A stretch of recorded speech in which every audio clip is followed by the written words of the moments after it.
नमस्कार सर। आज की कहानी की हेडलाइन है नतीजे अगर शानदार चाहिए तो इंतज़ार करना पड़ेगा। कुछ अच्छा हासिल करने के लिए सब्र तो करना पड़ेगा। आज की कहानी है एक राहुल लड़के की, जो माँ बाप का इकलौता लड़का था। उन्होंने पढ़ाई कंप्लीट कर दी और काफ़ी होशियार लड़का था। तो माँ बाप ने सोचा कि इसको बिजनेस करवाते हैं और उसके कहे अनुसार उसको बिजनेस खुलवा के दे दिए। तो कुछ ही महीनों में उसने बिजनेस बंद कर दिया। तो घर वाले पूछे क्या हुआ, बोले ज़्यादा रिस्पॉन्स नहीं आ रहा है, चल नहीं रहा है। तो घर वाले सोचे ठीक है, हो सकता है नहीं चल रहा है। फिर दूसरा, तीसरा, चौथा, पांचवा ऐसा बिजनेस खोलते जाए, 6-8 महीने बंद करते जाए। घर वाले परेशान, बोले ये तो पूंजी टूटती जा रही है और कोई भी काम को समय नहीं दे रहा है। कोई बिजनेस को समय देगा तभी तो चलेगा, और ये समय दे नहीं रहा है। लड़के से बात की, लड़का बोले मेरे को ग्रोथ नज़र नहीं आ रहा है, आगे का भविष्य नहीं दिख रहा है, तो मेरे को रुकना पड़ेगा ना, मैं आगे कैसे बढ़ूँगा। जब घर वाले परेशान हो गए कि क्या किया जाए, कैसे लड़के को समझाया जाए, तो उन्हें ध्यान आया कि जो कॉलेज का प्रोफेसर था इनका, उसकी ये बहुत इज्जत करता था और उसकी हर बात मानता था।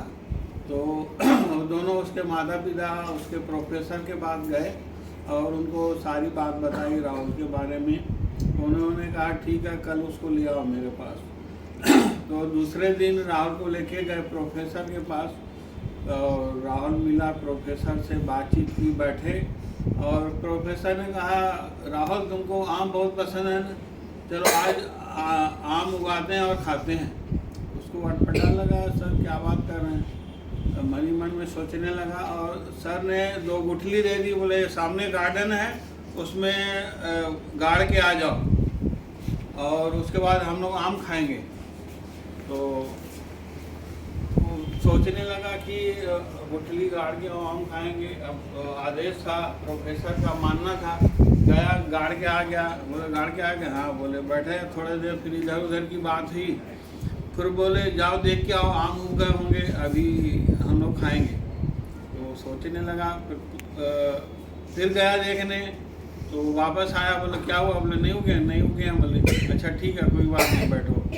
फिर बैठा थोड़ी देर, फिर बातचीत हुई, चाय पानी पिए। बोले अब तो उग गया होगा, जाओ अब देख के आओ।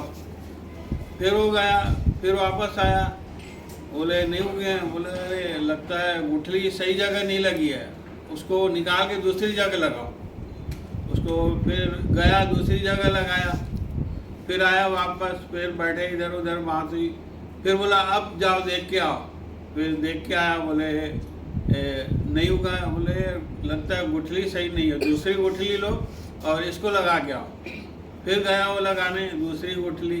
अब प्रोफेसर था, उसकी हर बात माननी थी, अब उसको जवाब नहीं दे पा रहा था। उसको लग तो अटपटा रहा था, कैसे सर बात कर रहे हैं।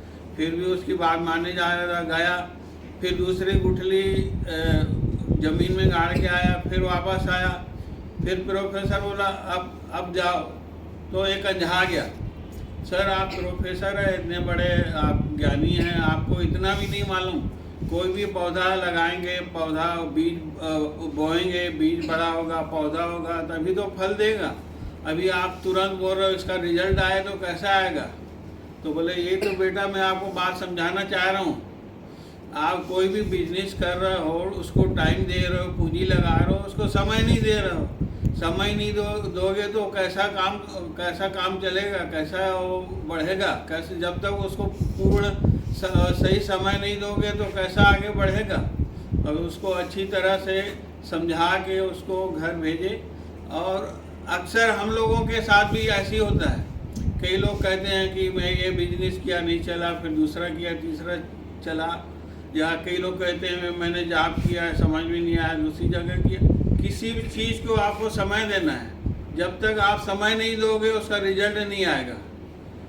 पूरा अगर आपको रिजल्ट चाहिए, चाहे आप सर्विस कर रहे हो, बिजनेस कर रहे हो, कोई भी काम कर रहे हो, उसको परिपूर्ण समय देना है, तभी उसका रिजल्ट आ पाएगा। जब तक आप समय नहीं दोगे रिजल्ट नहीं आएगा।